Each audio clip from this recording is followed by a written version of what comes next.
Okay. So it is just an honor and so exciting to have Elizabeth Block here again with us today. Mhm. This time we are celebrating her book that came out yesterday called Beyond Vanity. If you have not purchased your copy, I highly recommend getting this book. It is getting featured in the New York Post, in Forbes, in all sorts of art journals because it's a book that's bridging this gap between, academic studies and a more like broader, approachable subject that we all want to dig into. We want to explore this history of hairstyles, something that Mhm. is Mm. has long been overlooked. Yeah. So, just to tell you all a little bit about Elizabeth, for those of you who weren't with us the last time when we talked about her award-winning book called Dressing Up, The Women Who Influenced French Fashion. Mm. So Elizabeth is the senior editor in the publications and editorial department at the Mhm. Metropolitan Museum of Art in New York. And she is an art historian. She holds a PhD from the Graduate Center, the City University of New York, and an MA in American Studies from Columbia Mhm. University, and a BA in English and Art History from George Washington University. So she's made her way all over the East Coast to complete her studies. Mhm. And she is really an expert when it comes to American fashion and now hairstyles of the 19th and early 20th century, and also the connections with Europe and especially France.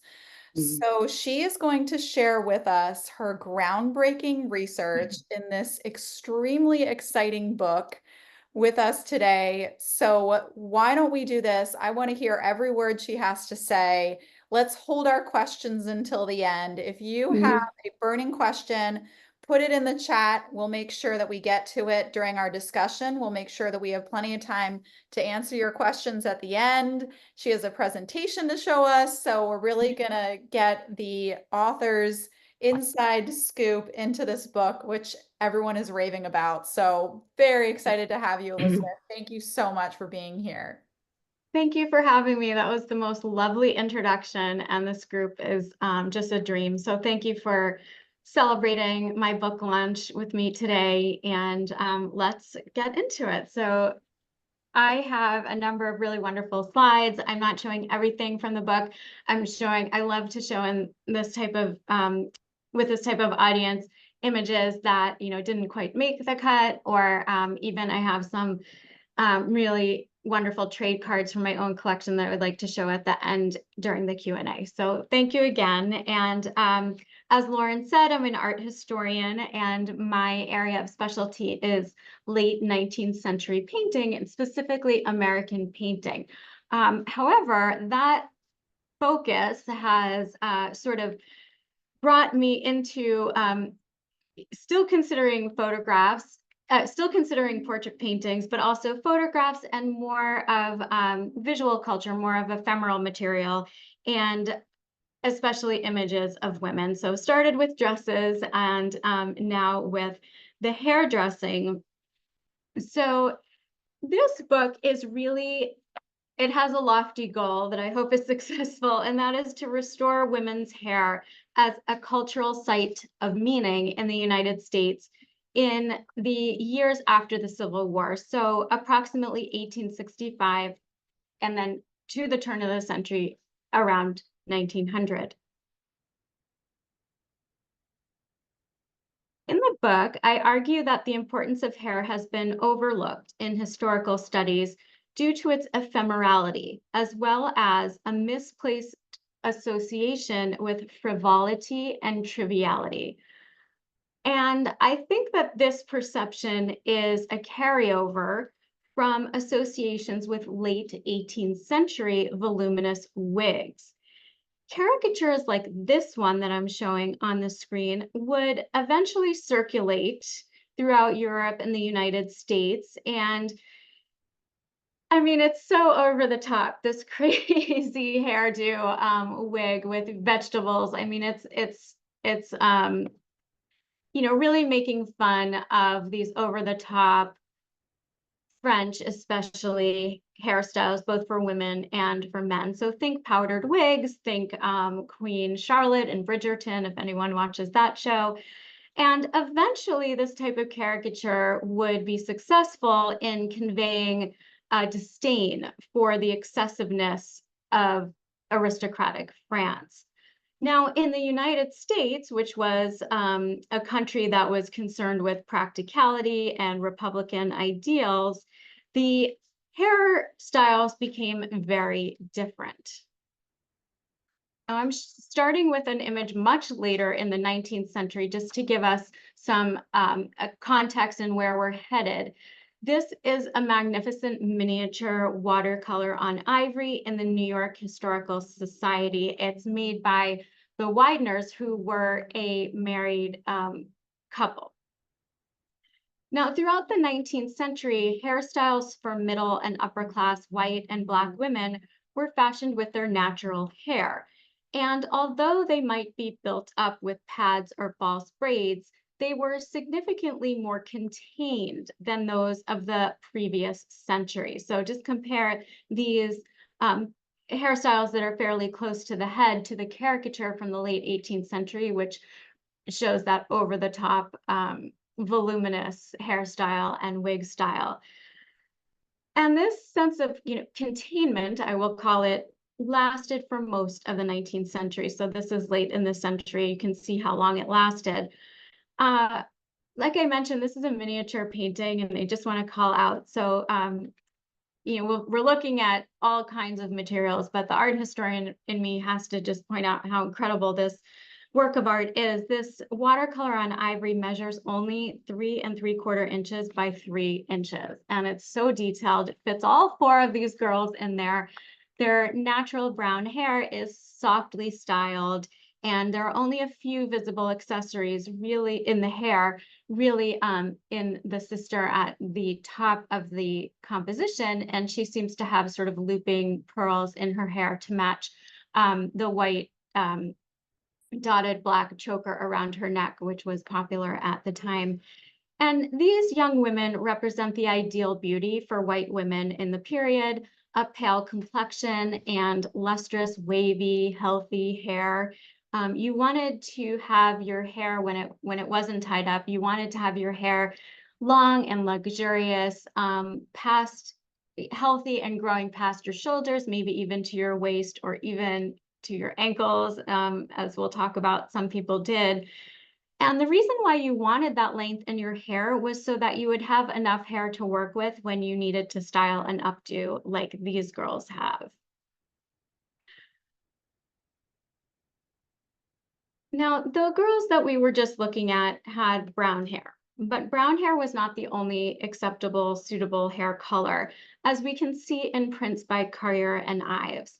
Now, Currier and Ives, they were these prolific lithographers in the United States, and their images circulated widely. And they would often show ideal beauties. So here is one of these ideal beauties called Beautiful Blonde. So this is earlier, this is 1872 to 74.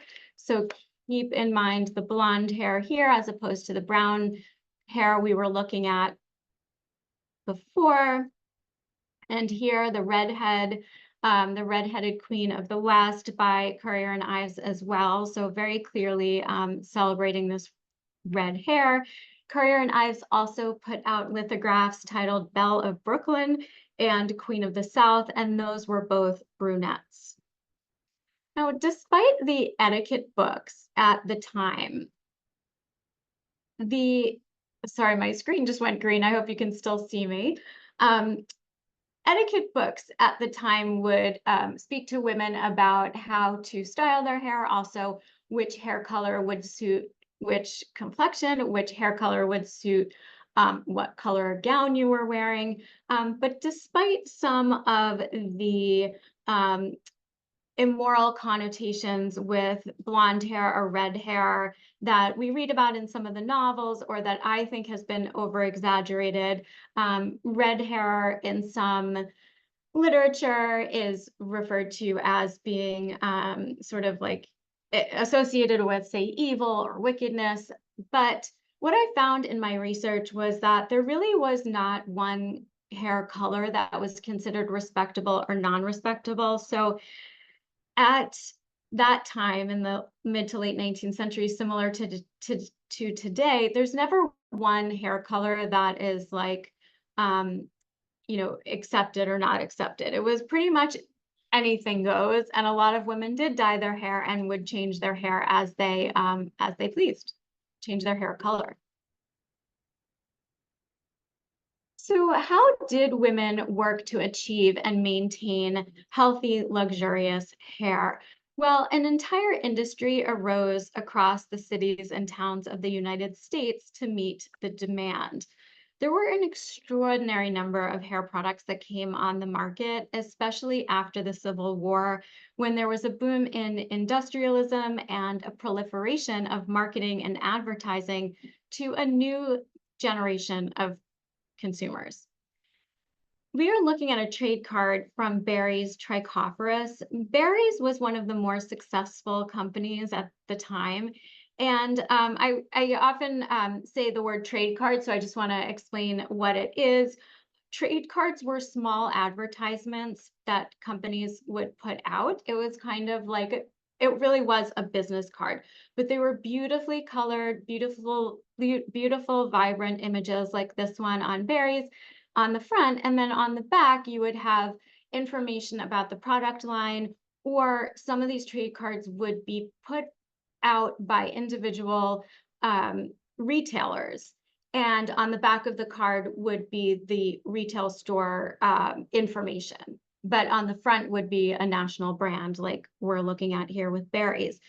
Barry's was based in New York, and it was founded by Alexander C. Barry. And so this company had a number of products, but one of the most well-known and advertised was the tonic that they had. And the tonic was promising to do a whole lot of things. So specifically, the tonic promised to counter hair loss. They also had a pitch in their advertising copy for not only warding off hair loss, but warding off gray hair or restoring your hair from gray to your natural color. And the truth is that nearly every product on the market would promise to do the same thing. So I was just talking about it with another historian. It's interesting that these products would promise to restore the health of your hair, and many of the products were actually called restorers. And it's kind of comes from the standpoint of assuming or marketing to the consumer that they're not in their best state and that they need to get back to that state. So I think in marketing, it's called marketing to a sense of deficiency, and that still happens today. But I thought that was really fascinating as far as business history goes. One of the best known brands at this time was the Seven Sutherland Sisters.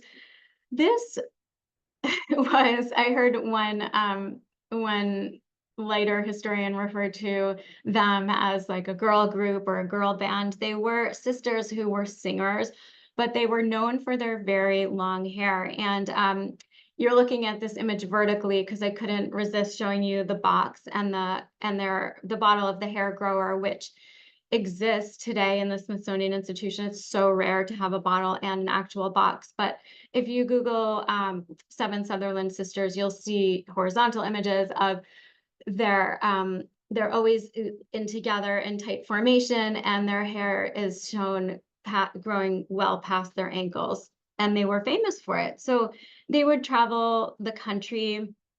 They had a hair grower tonic. They had a powdered shampoo. We're looking at the hair grower bottle now.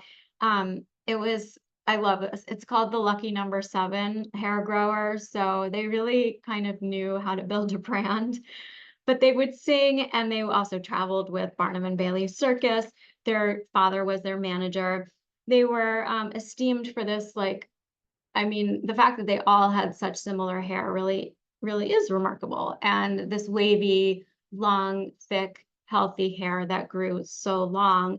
And speaking of the ideal of beauty and the image of beauty for white women, women across the country, if the seven Sutherland sisters were coming to their town or city, they would pose with them and have a photograph taken so that they could sort of identify with these sisters and what their hair looked like. So a strong statement of the influence of celebrity.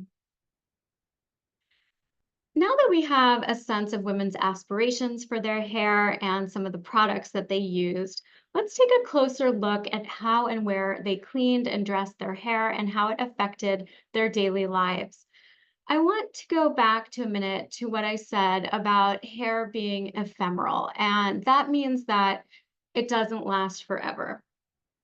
Hair also does not have lasting intrinsic value in the way that, say, a couture gown by the House of Worth does. So, if a French couture gown was made of the finest Lyon silk and satins and velvets, there's a sense of value that is immediately evident. But instead, hair is something that grows, and then we cut it, and then we discard it, then we grow it, cut it, discard it. And we don't have actual hairstyles that have come down to us in the way that precious couture gowns have, and that, say, are preserved in museum collections like the Metropolitan and in the Costume Institute, as we were talking about before. There are actually only a few wigs or actual curls of hair that remain from the 19th century that are in museum collections, but there is a really great set of red curls in the Victoria and Albert Museum in London that I reproduce in my book, but it is extremely rare. So I propose in the book that one way we can recapture the importance of hair and its styling is by looking at the places and spaces in which women conducted their hair practices. We can consider the actual buildings that housed early salons and stores that sold hair pieces. And this, I believe, is how we can ground the ephemeral. We can do this by looking at the substantial amounts of space that hair retailers and practitioners claimed on the main avenues and main streets of the United States. Here is a color lithograph of Edward Rollins' Ladies Hair Store, which inhabited a beautiful 3-story brick building with a cast iron balcony in New Orleans on Baron Street, as we can see in this lithograph. The large street level windows are easily accessible to passersby and would draw people in. This type of store would, so what's a ladies' hair store? Well, it would sell items like hair switches and hair nets and jewelry. Crescent barrettes were very popular, and just tons of hairpins and gemmed hair pins that you would put into your hair. So that's the type of object that would be sold in this store, but the store itself is a work of art as it's represented to us in this lithograph. The views of the interiors of hair shops are extremely rare, and the interiors of hair salons, the early versions of hair salons, are extraordinarily rare. So I'm so glad I was able to reproduce these images from a trade catalog for L. Shaw. This was a business that was located at 54 West 14th Street in New York. I was able to view this catalog at the Winterthur Library in Delaware. I recommend a visit to anyone. There's the museum there and the library there. It's a promotional catalog with these reproduction photographs in it. And they show and tell that this hair emporium filled an entire 4-story building. In the image at the left, we can see the sales room. It's complete with mirrors and busts showing the hairstyles. I just I just think it's fantastic that we have these interior images. You can see the display cases for some of the ornaments for hair and the plants that would warm the space up in the carpet. I always say this, but the image is black and white, but we can use our imaginations. The carpets would have been so colorful, and the greenery of the ferns and the plants would have been as well. And at right is the hairdressing parlor from El Shaw.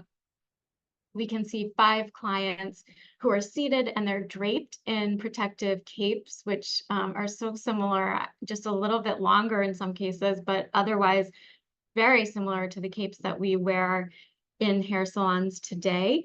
And they're seated in front of individual workstations with mirrors and adjustable chairs. It's, I think, remarkable how similar it is. This is the 1890s.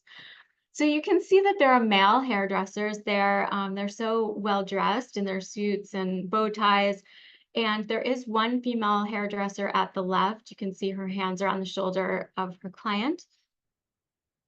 And the clients are seated in their chairs. In some cases, their hair is long and loose. And the woman in the forefront at the right, her hair is in a chignon, and she may well be waiting for her appointment to begin. In the center of the image, you can make out a manicurist sitting at the left of a small table and her client in the right. So another topic of research for people to look into in this period is manicuring. The hall of the salon, it's a long space, is outfitted with these ornate tables and chairs. There's chandeliers, wallpaper, carpeting, and natural light enters the parlors through 2 stained glass windows that you can make out in the back of the image. And I want to point out that El Shaw was a woman-run business for many years. The business was founded by Louise and Lawrence Shaw in 1871, and after Lawrence died in 1876, Louise ran the business with her sons, and it lasted until at least 1905. So a strong piece of women's history here.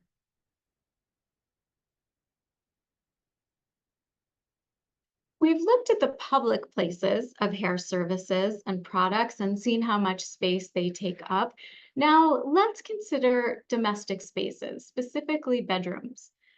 Look at this gorgeous image of a sunlit bedroom that the light hits the vanity table and the chair and small tea table next to it. This is from a mansion in Delaware as well, in the Hagley Museum and Library. Many product advertisements depict women in bedrooms taking care of their hair. So here's a trade card again by Barry's.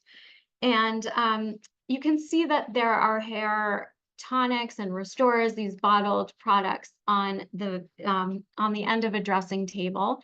And by the way, I wanted to mention that Barry's trichopherus, I was able to look, there was an existing bottle that somehow I found online. I was able to read the back of the label on the bottle, and it said that the liquid for the tonic was comprised of 97% alcohol, 1.5% castor oil, and 1% tincture of catharides, which is Spanish fly. So we can kind of keep that in the back of our minds when we think about what these tonics really would feel like in our hair and on our scalp, and sort of what they might have been going for. I think it sounds pretty drying, but who knows? This earlier advertisement for Kendall's Ambeline demonstrates how women of means might have assistance from their lady's maid when doing their hair. And for maids, hair skills were highly valued, and we can see this in newspaper want ads for maids. In turn, maids could also advertise in newspapers if they were looking for work, and they would emphasize their hairdressing skills. It was something that could get you a higher hourly wage. And many of the ladies' maids would claim that they had French training, which always France set the standard. Whether or not they did is up for question. So once hair was appropriately styled at home or at a salon, which we may refer to as the preparatory places for hair, women moved into presentation spaces for hair, like a party or the workplace or classrooms at a university. And this is a photographic portrait of Octavia C. Long. It documents her graduation from university. And would like to point out her bouffant hairstyle. This is around 1900, so again, keep this sort of bouffant in mind as we go along. Portrait studios, whether for photographers or painters, may be considered presentation places in and of themselves. We see here a family in Colorado set against a backdrop in a photographer's studio, which shows a contemporary building, perhaps meant to evoke a civic building or a university. The three women of the family wear their hair pinned up, and their fine dresses suit the occasion. So it was very important to choose your hairstyle and your outfit wisely before sitting for a portrait, whether photographic, like we just looked at, or by a leading painter. An oil on canvas painting by John Singer Sargent, for example, could cost thousands of dollars. And women were investing thousands of dollars, and they were also investing on what their appearance would look like for posterity. So it was very, very important to choose your outfit and your hairstyle in a way that would not be dated or embarrassing a few years later when this enormous canvas, framed canvas, would be on the wall of your family home. So hairstyles and dress carried magnitudes of importance. And some of you I know are familiar with John Singer Sargent's paintings. You'll know that his working method was to spend weeks at a time planning and painting a portrait, as he did with this one. Here, Gretchen Fisk Warren and her daughter Rachel are seated on ornate chairs, and they wear satin dresses and varying shades of pink. This is from 1903, and it's in the Museum of Fine Arts, Boston. It's one of my favorite paintings. I want to go back and see it soon.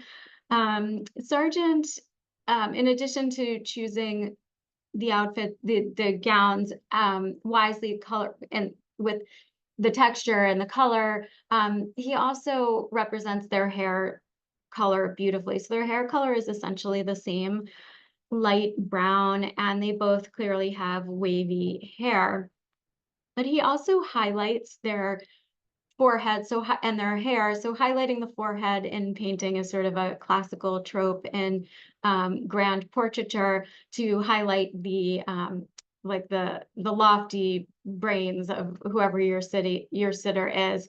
But here it has the effect of highlighting their light brown hair as well. Mrs. Warren was 32 years old at the time of this painting, and her loose hairstyle, and again unadorned, I'm not seeing any jewelry in her hair that would date the painting specifically, but she was an intellectual poet, and so this kind of looser style really is appropriate for her. Rachel is 11 years old, and her hair is only pinned up at the center top. It seems to have a black bow on it, and the rest of her hair tumbles well past her shoulders. And this was acceptable for young girls. So when you were a young girl, your hair could be down until you were sort of dating age or getting close to the marriage market. Let's say like 16, 17, 18 years old, you would pin your hair up. As certainly when you were married, your hair would be pinned up like Mrs. Warren's is, but Rachel's a girl of 11 years old, and her hair can be down and still be considered respectable. Here is a photograph of the work taking place in Sargent's temporary studio at Fenway Court. This is the palazzo that housed Isabella Stewart Gardner's magnificent art collection in Boston, and Sargent was friendly with Gardner, and he used space in her palazzo to paint this portrait. And it's an extraordinary survival, showing the work of the painter and the sitters and the canvas to the right. So in portraits, we see that hairstyles were a critical part of image making, of establishing a personal brand, if you will. In Beyond Vanity, I show the visual hair stories of two influential women. First, journalist and civil rights activist Ida B. Wells, and second, actress Minnie Madern Fisk. Ida B. Wells of Mississippi was a noted civil rights activist, journalist, and educator who famously spoke out about racial inequities and stereotypes throughout her very influential career. She wrote for a number of newspapers, including one called Free Speech and Headlight, which she co-owned. And she's known to have used photographs of herself to symbolize justice, authority, and action. And the way scholars perceive that she did this, and the way I see it too, is they note sort of a pride in her upright pose. This is a bust length image. Her head is usually turned slightly one way or the other, sort of looking off in kind of an intellectual mode. Here, her face is, she's turned 3/4 of the, in half profile to the right, really. And her natural hair is pinned at the top of her head. She does augment it with a hairpiece at the top. And her hair really takes up space in this portrait, I think. In a way that's equal, I think, to her lacy black dress. She was known for her eye for style and spending a good portion of her income to choose her fashion, and she clearly put a lot of time into caring and styling her hair. Her hairstyle was consistent like this, sort of an upswept natural hairdo throughout the 1890s, which was a very influential decade for her.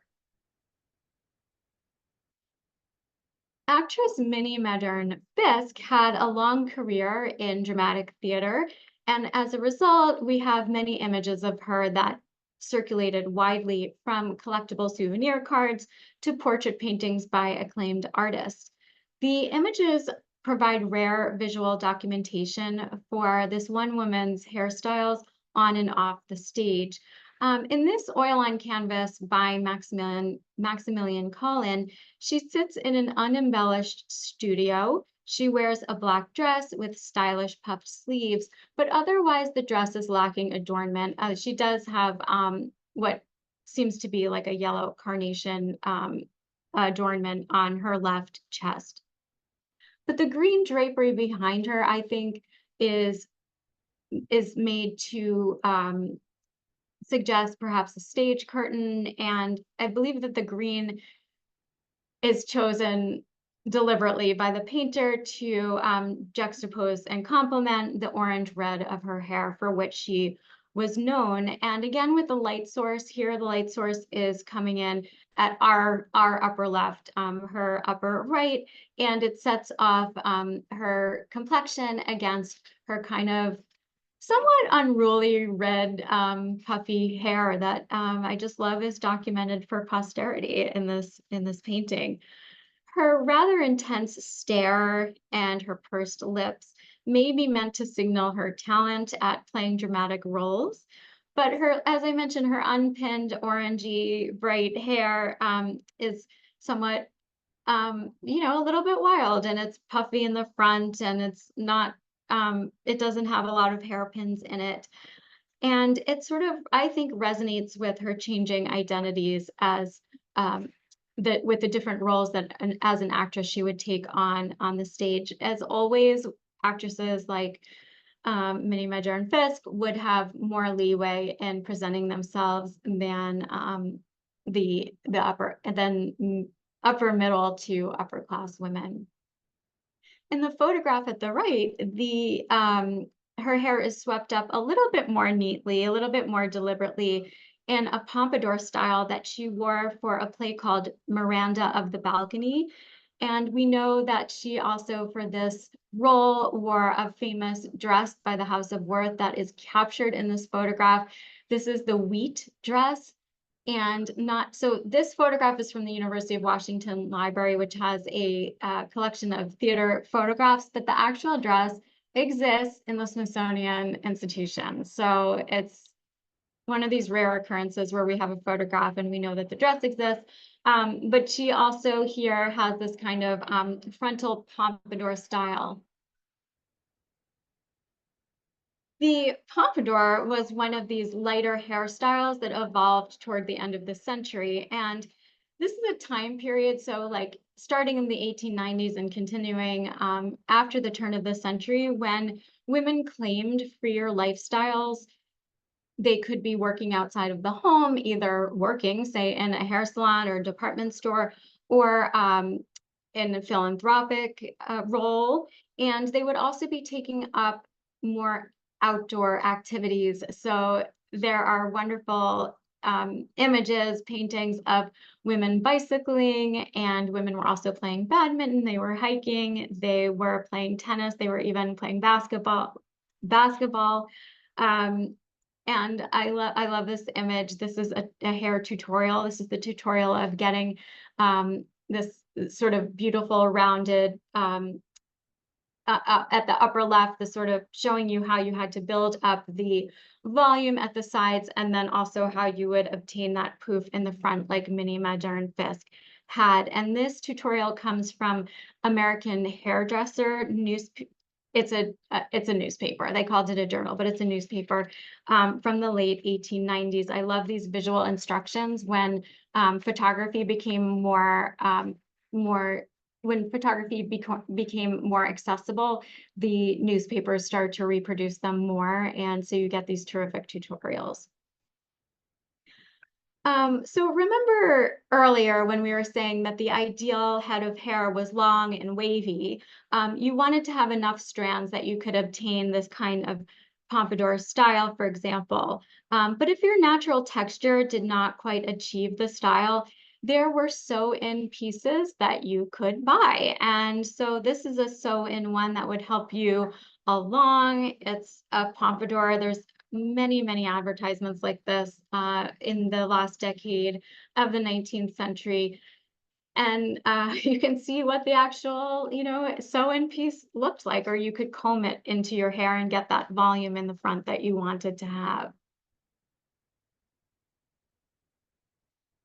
So Fisk's style culminated in a spherical bouffant that we can see in this profile portrait by Ernest Haskell. You can see that it's so beautifully done, sketched and drawn, but you can get a sense of the dark swirls of the hair, the blush tones on her cheeks, and it all sort of converges into a mass. Like the blush tone on her cheeks sort of converges with the kind of pinkish touch of the what's meant to be the scalp, and then you have these beautiful kind of strands of hair that would build up into this almost spherical bouffant. This looser style was called like a new woman style or a Gibson girl hairstyle. Some people might be familiar with that term. And we saw that with the pompadour, you could buy this sew-in piece. Well, with the new woman bouffant, you could achieve some of the volume using a rat, which is a term for a piece of a piece. Okay, so you would take a piece of satin or silk and you would sew it around hair combings that you collected yourself if you had hair that shed a lot when you would comb your hair. So you could have a combing dish, you would be wearing a combing jacket, and the etiquette books recommend that women would comb their hair several times a day and also several strokes each time they were combing. So hair did come out and you would collect it into this dish. Then if you needed to augment a certain hairstyle, say like this one, you would put your hair combings, your extra pieces within the silk or satin, sew it up, and then you'd have what was called a rat, like a small like beanbag type piece. And then you could place them at various points on the head where you wanted to build up the volume, and then you would swirl your natural hair around that. So a fun image to end with is this image on the cover of it's the cover of a card game called Commerce. This is about 1900. It's in the New York Historical Society. And I love this lead image of this woman. She's got sort of the ultimate new woman bouffant. She's exerting her independence, her spending power, and her knowledge of politics and the market. And it speaks to me of how powerful a hairstyle can be symbolically. So to conclude, when we consider the time devoted to cleaning and styling women's hair and the money spent on manufacturing products, the concept of hair as a site of critical meaning in society becomes grounded and measurable.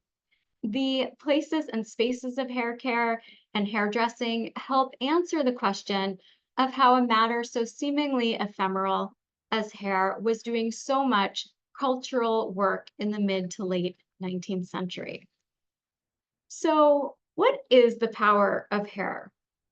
Hair is a common material with uncommon abilities to express individuality.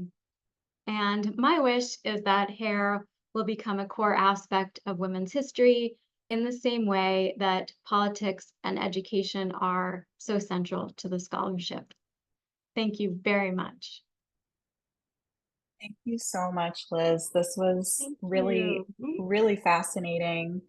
And it was interesting also because I was curious what your source materials were and, where you were, how you were able to conduct your research. And just seeing the trade cards and learning about what those are and how prevalent they were. And it's interesting to see how, you've probably flipped through like thousands of 19th century magazines and journals and newspapers. It's really amazing. One of my favorite things to do is to just flip the pages of these magazines from the period. There's really no other substitute for getting into the minds of women of the period, also the marketing of the period. Many of them were men marketing to women, but a lot of women marketing to women. So you mentioned trade cards, and I wanted to show you, I have been collecting some of them. So sometimes it's hard to describe them without really showing. Can you see this okay? I had my self view hidden, so let me just see if it's sent. Okay. Okay. So this is a trade card. It's like a business card. It's small. You can see it in the size of my hand. And then on the back, as I mentioned, it will have information about a local business. So this one is for Mrs. C. Thompson Hair Goods, 32 East 14th Street in New York. And Mrs. Thompson is a name that I've seen come up several times in my research. So she put out these hair pieces. You can see in the advertisement, like this is another like clip-in or so, and that equates to some of the ones that we were talking about.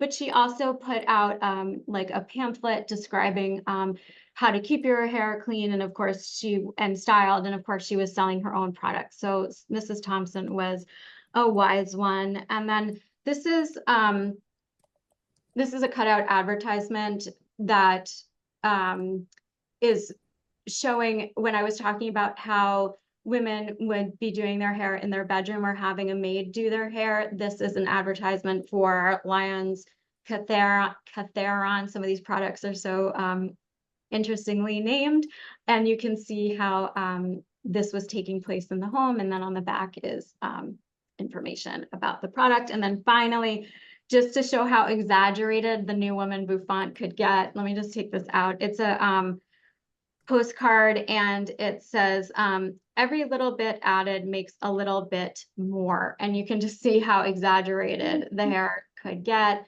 And then let me just show you that it was a postcard and it was handwritten. Let me just read it, but people were just writing to each other so often. It says, "Would you please come down? Paul would like to see you and is too sick to come up and write." And it's signed Ruth, and it's in Pennsylvania. But it's just so interesting that it's like like kind of a light-hearted image, but then the person's talking about someone being sick. But the point of bringing these out was just to show you really the size of the trade cards. So sometimes describing them doesn't quite get at it, but happy And to answer any where do you questions. find these trade cards? Is it, I mean, I know I could probably find them in Paris Yeah. at the Marché aux Puces, but At the- where in the US do you find them? I get them on eBay. Oh, Yeah. So okay. I look for them on eBay, and that's the best way for me not to get too crazy about going to, you know, antique stores and things like that. But I rein in my eBay activity by looking specifically for certain ones. So I specifically look for trade cards that can help me you know, show some of these concepts that I'm talking about, because sometimes, you know, an advertisement doesn't sound very exciting, but when you feel like the tactility of these cards, and they're not expensive. That's incredible. And Yeah. there's something you mentioned the ephemerality of hair, but Yeah. there's an ephemerality of the actual materials that you are Yeah. consulting in order to carry out this research, It's such a good which point. Yeah, I mean, in I guess scholarship, we call these materials ephemera, which, you know, has never really resonated with me, but in scholarship, they call these you know, like you know, trade cards or advertisements that you would pass around ephemera. And that's to distinguish them from, say, like a, a work by a master drawer, you know, master drawing or something like that. But as you can tell from the work, my research interests, I have never drawn a line between quote low and high art. It's all important culturally to me. And so these, I mean, you can see how excited I get about these small little items that yeah, they did move. They moved through the culture. They moved people.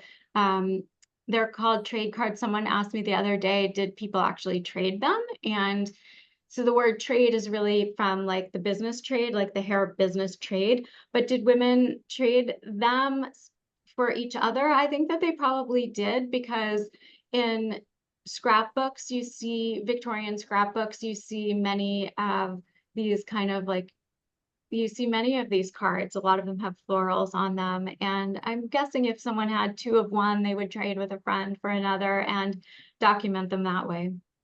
wow. Different, I guess, from the calling card, which is what you would present if you entered someone's home in the, you know, Yes. which would have your name and I don't know what else, your address or something. Yeah. So if you were an upper class woman, and I think of, say, Caroline Astor or Alva Vanderbilt, and you're building mansions in Midtown, which they called Uptown at the time in New York, and you went visiting, you would bring your calling card, and that would be probably the same size, but on like thick stock, like beautiful stationery, and it would be embossed with your name and maybe your address so that people knew how to get in touch with you. Wow. No phone numbers though. No, Or not emails. yet. No email. Lauren, Yeah. I have a friend who for years and years and years has collected Valentines, and she belongs to something called the Ephemeral Society. And it's interesting that the same term is used. And I Yeah. didn't know that there were enough people who were interested in things that didn't last, which is what ephemera is. Yeah. But she was the president, I think, of the Ephemeral Society, and her collection, I think, was put into the Hearst, was bought by the Hearst in California. Anyway, it's a whole big deal that I Yeah. never knew anything about. That is so cool. I'm gonna look for that collection out now that I know to look for it in California.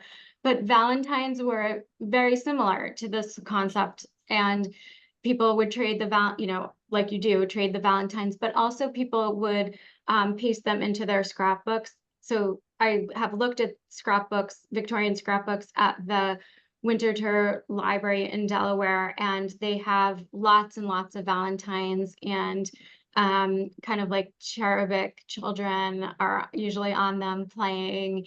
But then also in these scrapbooks, they'll also have like business trade cards as well. And another good place that has some of these is the American Antiquarian Society in Worcester, Massachusetts, where I got to look at some. But probably as you're talking about California, I'm guessing that the Huntington Library probably has some too. I'm really curious that it was fantastic that you found these images of the hair salon that was 4 stories, and that you were able to find this material.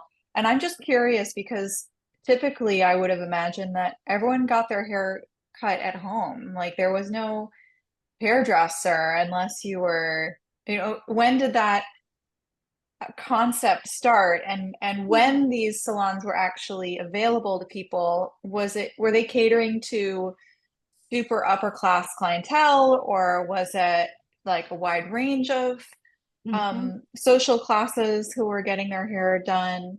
I'm just curious about that practice. Yeah. So you spot on. It differs by class and it differs by time period within the 19th century. So the salons that we were looking at, those very rare images from the L. Shaw catalog, that's toward the end of the century. And that is sort of an upper middle class place that people would go when the concept of a salon was really starting to come into its own. Earlier in the century, let's say the middle of the century, middle class women would mostly do their hair at home, either with as much as they could themselves or with a sister or a friend, or if they had the means, their lady's maid would do their hair, like we saw in some of the trade cards and advertisements. If you were very wealthy, like an Astor or a Vanderbilt, you would go to one of the top hairdressers who were men usually, and usually claiming to be French trained, or maybe they were French trained. And there's a really great anecdote that in one of the period books that says that if you were a woman of high society in New York and you were going to like the opera or a ball, you needed to book your hairdresser months in advance. A lot of this sounds familiar, but the high-end hairdressers in New York in say 1870s, 1880s would become so booked up that you would have to make your appointment first thing in the morning if you couldn't get one later in the day.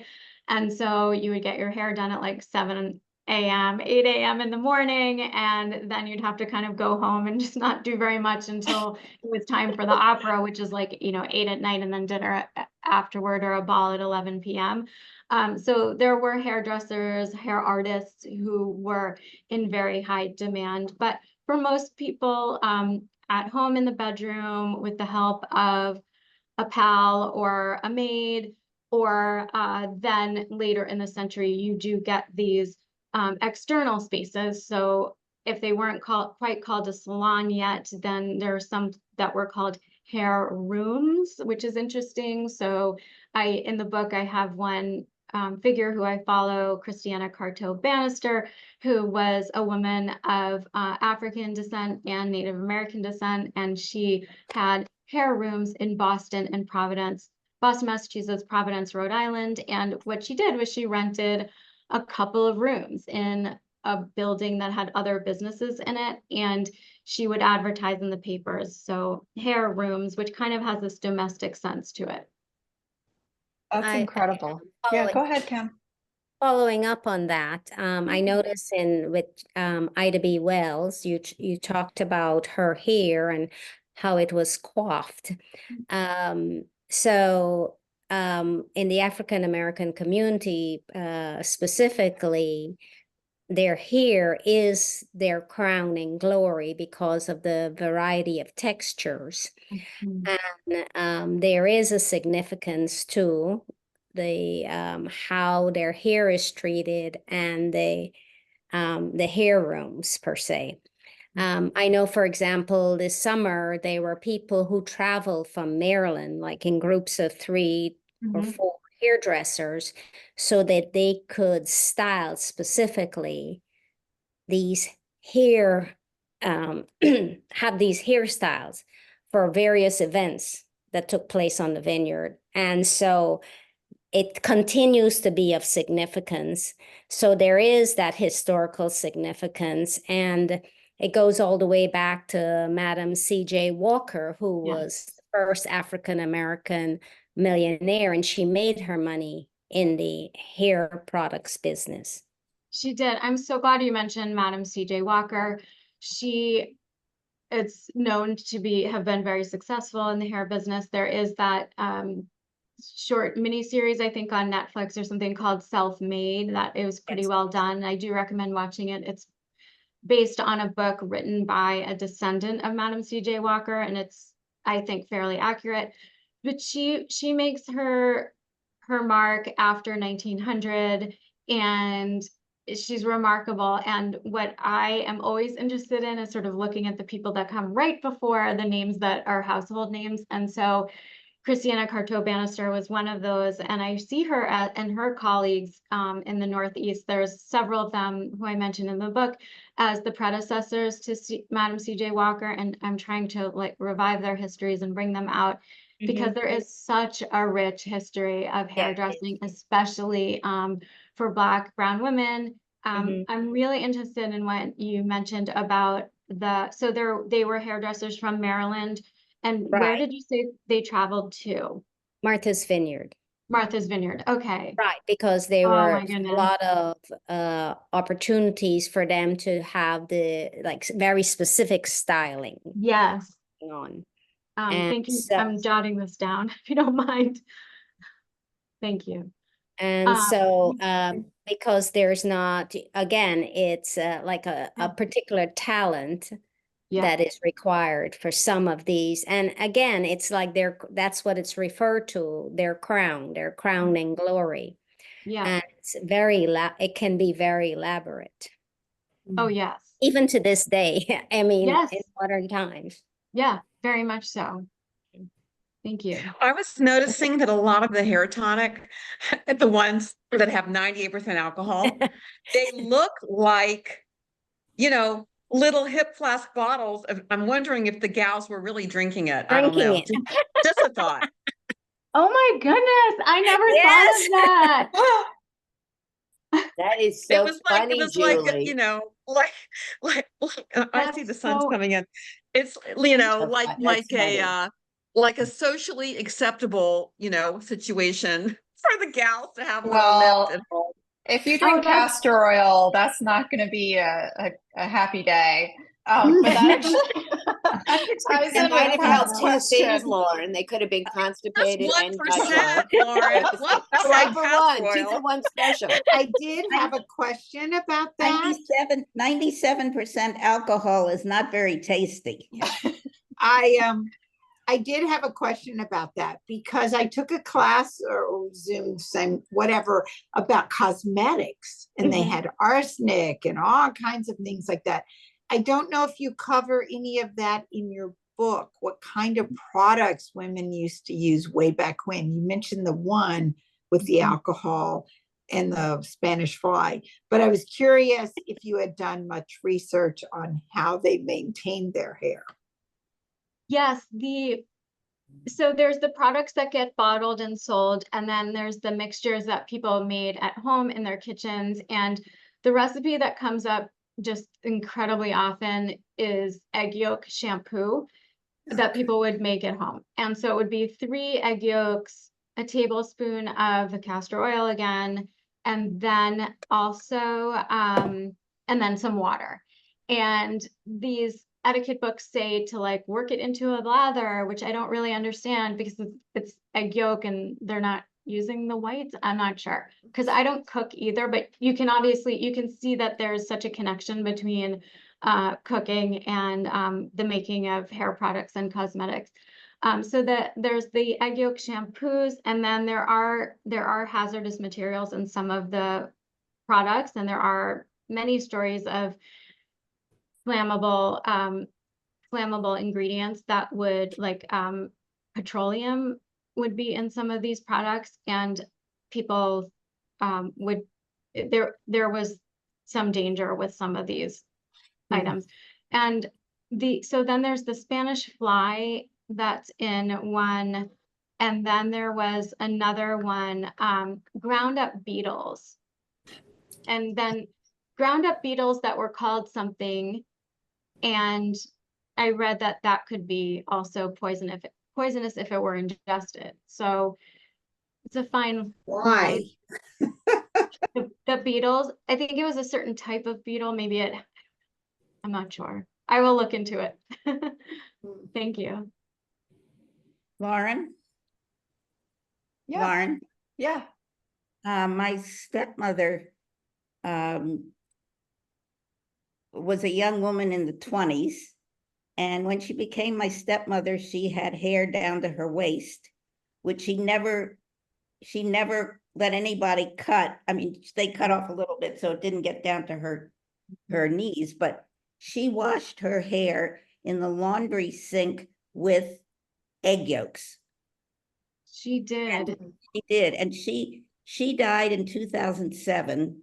She was in her own home until 2000. And as far as I know, she was always washing her hair with egg yolks. One time I tried to get her to go to a beauty shop. Yeah. And she came home in a huff. She said, they don't know what they're doing. They don't know how to take care of hair. And she'd go back down to the basement to the laundry tub where she had a special little spray and wash her hair. And when her hair wasn't doing what it was supposed to do, she would use vinegar.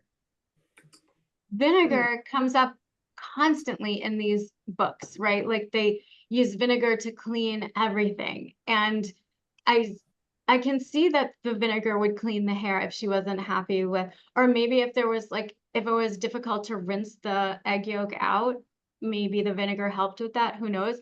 But it's interesting you said she had a spray with the sink, because in her time period, that's possible to have that water pressure coming out. But I keep wondering earlier in the 19th century, how long it must have taken to get that mixture out of the hair, because you had running water, but you were probably using buckets and trying to get it out. So washing the hair was a time-consuming activity. And that's one of the main themes of the book, is that I think that anything women spend time on is worthy of deep study. And now, we're sharing stories here. You can just see like how incredibly important it is to hear individual women's stories. And you're speaking for your stepmother, and it's so important.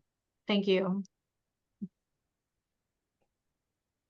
That's an amazing account. I mean, I guess she just like stuck with her ways from early on and just persisted until through her life. Just amazing. Yeah, and I'm thinking about that you kept mentioning these clip-ins. Are those just the predecessors to extensions? Where was it natural hair that they clipped in, or was it synthetic hair of some sort? It was both. So it is essentially an extension or an augmentation that similar to today. So if you had excess natural hair, so remember I was talking about the combing, and you had excess combings, you could bring your combings in, or you could send them through the mail to a specialist, always a woman in this case, who would make like a specific hair braid for you that you might want to twist up on the top of your head in a place that you didn't want to pull from the bottom, and then you could clip it in. And that's if you had enough of your own combings to do that. The other thing that was happening when you brought your hair in or mailed it into a specialist was that they were matching the color, because you didn't want your extension piece to be a totally, different color, brown or blonde than your natural hair. So they might dye it a little bit to match they might use some dye to make sure that they were making the correct piece. And that's because if you didn't have enough combings, then they would augment it with other people's hair. So there was this, I have a chapter in the book about the raw hair trade, which was an international trade, which is an enormous subject. But this is this hair market for raw hair, where if you didn't have enough of your own hair, you could buy hair, and then practitioner would weave it in to look like it was your own.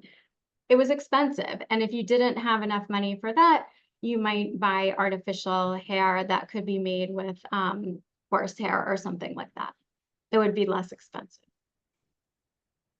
So today, that trade is still going on, wouldn't you say, with Indian and Asian hair? That, and if you could get it, and it's very expensive to get if you need to have extensions. I'm reading about how expensive it is, and there is some more press lately, which is so important that journalists are paying more attention to the hair business.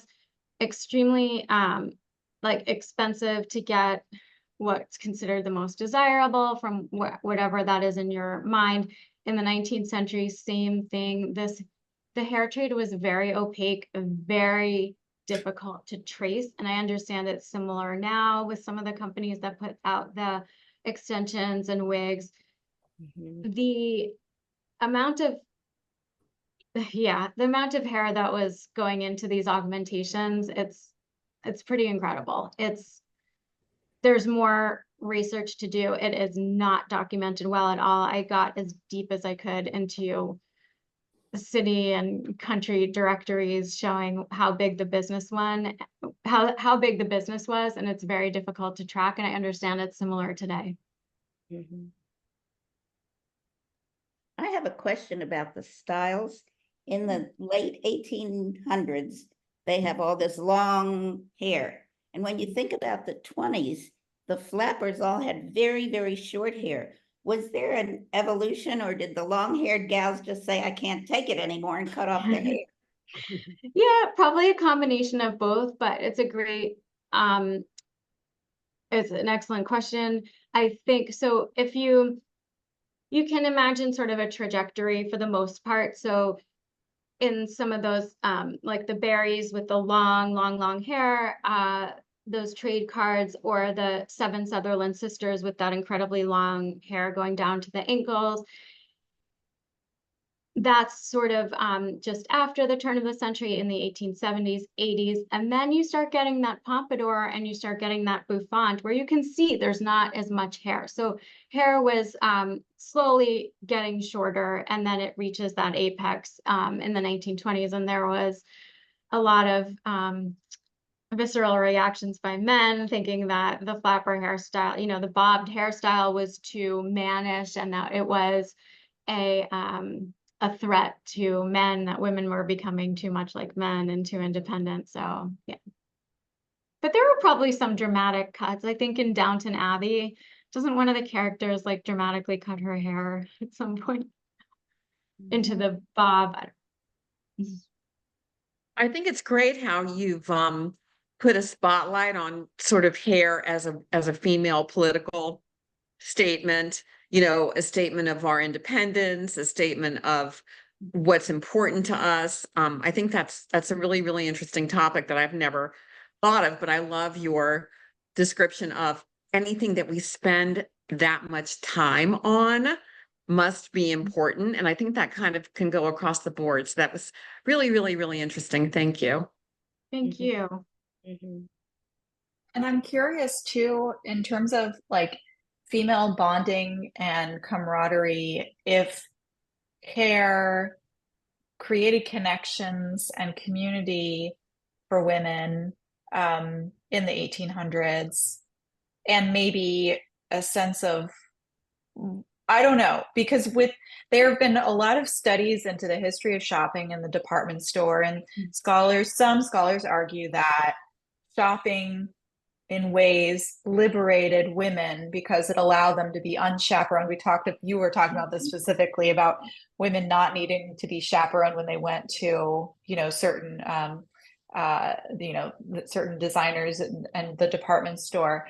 So is hairstyling also maybe fitting in with that, and this shift in women's lives towards something that's more independent? Definitely. And there's a chapter in the book about independent women. So women were shopping on their own, unchaperoned, and they were also riding bicycles and playing sports with other women so this camaraderie, this social aspect, the exercise aspect, there's also this social aspect with the, like, if we would call it today, like the self-care regime. So I had this wonderful newspaper article that I came across. There was like a fad in Maine one summer in Bar Harbor for shampoo parties. So young women would wash their hair most likely once every 2 weeks. I know that in some places it's exaggerated, and I just like to point out that some of the quotations about women only washing their hair once a month, I do think are exaggerated from my research. It looks as though the average is probably once every 2 weeks. Anyway, wash day was a big deal because for the most of the century, your hair is really, really long, and it would take a long time to wash and to dry. And all the etiquette books recommend air drying. So if it were warm enough, you want to dry your hair outside. And so that one summer, these young women were having shampoo parties. So they were washing their hair outside, like probably like with, buckets of water and that egg yolk mixture. And then it was recommended that they sit sort of like together and wait for their hair to dry, but exchange stories and probably a lot of gossip. And then also to read books while their hair is drying. And it's just like, so like there's this resurgence right now in reading. I think, every celebrity has a book club, but just like that kind of the self-care, of a few hours spending time with friends outdoors, taking care of your hair, reading, knitting. That's an image that I carry with me through this research. That's really amazing. And I also think about that happening in Italy too, because we learn about hair because I don't know, I don't know why we learn about it when we study the Renaissance, but women would lighten their hair using urine and then they would expose it to the sun. So they're obviously like, out letting it dry, but then covering their shielding their face from the sun, right? And it must have been, these intimate moments among women. There's this thread all through history. And what's wonderful about the 19th century is we still have access to all of this print material that was, just being churned out. And so it's really exciting to have access to that. That's a great point about the Renaissance period. And hair for me, I mean, you mentioned its ephemerality, but for me, there's also something, because we think of it as being ephemeral, I'm always surprised when I see it in the least expected places. So I'll share 2 times when I found hair when I wasn't expecting it to be there. Oh my goodness, please do. So when I was deep in the archive of the Pompidou, they have the Kandinsky Library, and that's where the majority of Suzanne Valadon's archives are, donated by a doctor and friend. And it just has like lots of written accounts and exhibition catalogs, the things you'd expect to find. Not much writings by the artist herself. She wasn't much of a writer. But the one thing that it was the final box. This was the last box, and I'd really like scavenged all over Europe for information on this artist. There was a lock of her hair from her deathbed.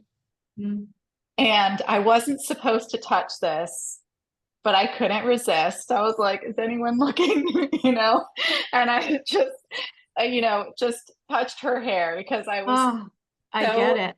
in shock of why they would hold on to this. And then the fact that it was there was just like, oh my gosh, this is incredible. And the other time I saw hair, and it just blew my mind, there's a new museum in Cairo where they have an incredible, down in the depths of the basement, you feel like you're stepping into ancient Egypt, and you can see these mummies that have been pristinely preserved, and some of them have the hair intact, and there was one in particular that just had like gorgeous hair still thousands of years later, and I could not believe my eyes. It's So spellbinding. It's spellbinding, yes. especially from ancient Egypt. There's a couple of wigs, ancient Egyptian wigs that are in the Metropolitan Museum collection. And as far as what you were talking about with Valadon's hair, so I had this in, but I took it out because I didn't want to get too much into methodology. But so my study here in Beyond Vanity is about hair on the head and hairstyles. I separate that out from hair mementos or hair relics, which have a very rich history. There are a couple of very good books on hair as remembrance. So like hair jewelry, I mean, this is a huge area. You know, hair mementos. There's also, I was looking at in the American Antiquarian Society, there's a scrapbook, just the most like incredible, like sentimental book of like little hair, like cuts of hair from little children with the name and the date that they were, you know, born or when their birthday was. And that's a very Victorian practice.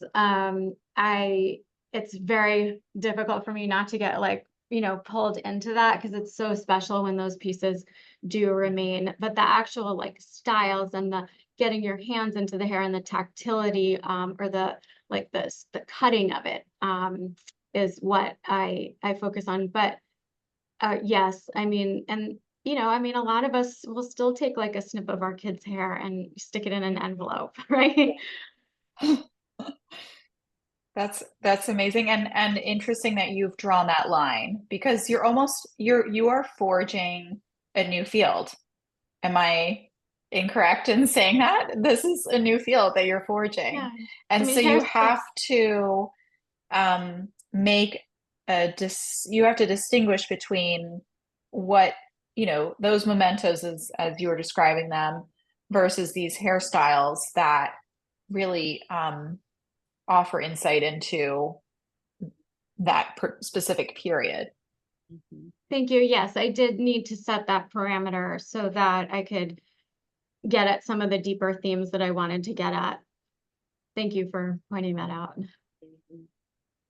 Are there any other, like, what led you to study this? I mean, because did you find that there was a lack of archive or a lack of books on this subject, or was there something, how did you get this idea to write this book, and so what sparked this? When so I mentioned that my area of focus is late in graduate school was late 19th century American painting. So, and figural. I've always been more drawn to figural painting, portraiture than to abstract. And so working at the Metropolitan Museum of Art, I spent a lot of time in the American wing in those galleries. And there's portraiture, there's also genre paintings by like Winslow Homer, for example, or Eastman Johnson. And you know, most of art history it's changing. It's certainly changing, but a lot of the traditional art history would focus, especially in this area, on the biography of the artist, who a lot of times was male, and their painting technique. I mean, I can speak to painting technique and formalism as much as the rest, but I always found myself thinking and wondering about the lives of the sitters. And so when you start to think of the biography of the sitter, the woman sitting for the painting, then you start to think about the choices that she's making for her self-presentation. And so I started by looking in my first book on the ensembles, the garments that people were choosing to wear. But always in the back of my mind was also the hairstyles, and how were women choosing how to present their hair, and how did they get to that final point of presentation, what went into it. And it's still shocking to me that we spend so much time looking at like a portrait, by Sargent of a woman, an enormous portrait on the wall of a gallery, and then we still spend so much time talking about, the genius of the painter, the male genius. Whereas to me, like, there's so much more, so people are spending time now finally talking about fashion and painting. We're also talking about cosmetics. So that's been going on for a few decades, like the blood, what do pink cheeks represent, health or porcelain colored skin. But always hair was last, and I couldn't understand why. And to me, it was the first thing I always noticed. So thank you for that question, letting me answer it for you. That makes sense. I mean, it is the most, it would have been important for you would not step outside with your hair down. It just, you have to put up your hair. You have to do something with You it. could have all the money in the world, but if your hair wasn't done, or if your hairdresser got sick, or your lady's maid couldn't do it for you, you were not walking out of the house. I mean, a respectable upper class woman was not going to put like, a piece of, cloth like over their head and walk out the door. It just wouldn't happen. So hair is just an incredible site of cultural importance. And it is highlighted in movies. So I think that my brain like probably has mixed film with also with, novels and various things. And I just have this very clear vision of, a woman, with her very long hair in private, just like, brushing it for hours and hours and hours. That imagery comes through in the literature and in painting. Yeah. You sound a little bit like you're underwater, but do you want to put your question in the chat?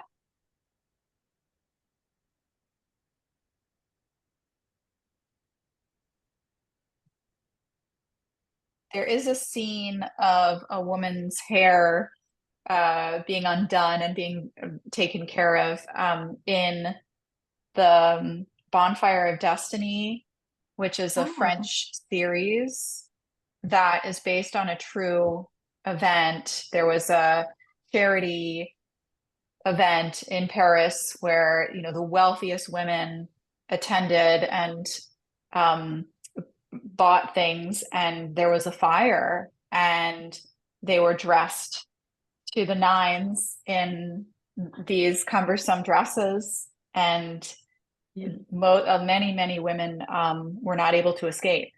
And so I highly recommend the series if you haven't seen it.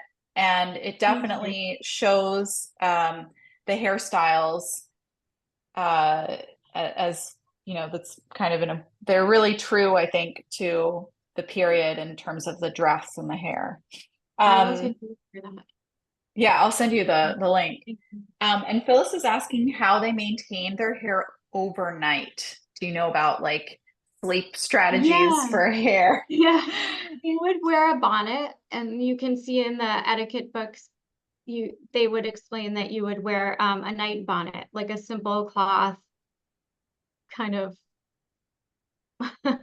story, like a fairy tale book. You can imagine like a very simple bonnet is how they would wear their hair. And so they could like take down the style, brush before bed, and then twirl it up, put it under the cloth if they were going to be redoing their hair the next day. But if they went to a special event and they wanted to keep it in, I imagine they wouldn't want to take it apart so soon, and they would put it under a simple cloth bonnet.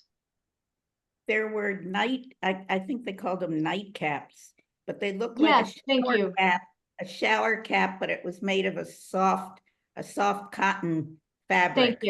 Thank you. Exactly. Yeah. Thank you. What about like rollers or curls? Like rollers. Our generation used overnight. I used to have a soup can to straighten my hair. Yeah, rollers and curlers. There's a history there for sure. I can see what you're saying. Like, so in like the mid 20th to late 20th century, you would put your hair in curlers, and then, you wanted to set it and then go to sleep that way, and then put some like maybe hairspray on it. And this is earlier than our period, but I just have to mention it, that so in Mount Vernon, Virginia, there are archaeologists who are recovering wig curlers from like George Washington's time. So they're made out of like hardened clay. And I think some of them are out of wood, and they would use them to curl hair in wigs. And they got buried like behind the home. They exist. It's like, how do they know that those were for the wigs and not for, I'm just curious about also, because I know that yeah. George Washington did have slaves. And so like how could they assume anything? I'm curious about that. That's a new rabbit hole. Yeah, they're doing archaeological work, and they think that the enslaved people would use the wig curlers and make the wigs, and there would be like people who specialized in wig making, and then the wigs would be worn by George Washington. There is some evidence that there was this emulation going on, and of course, like, you would want your enslaved people to emulate you, and so there were some wigs worn by male enslaved people as well. Oh. Yeah, curls have a long history too.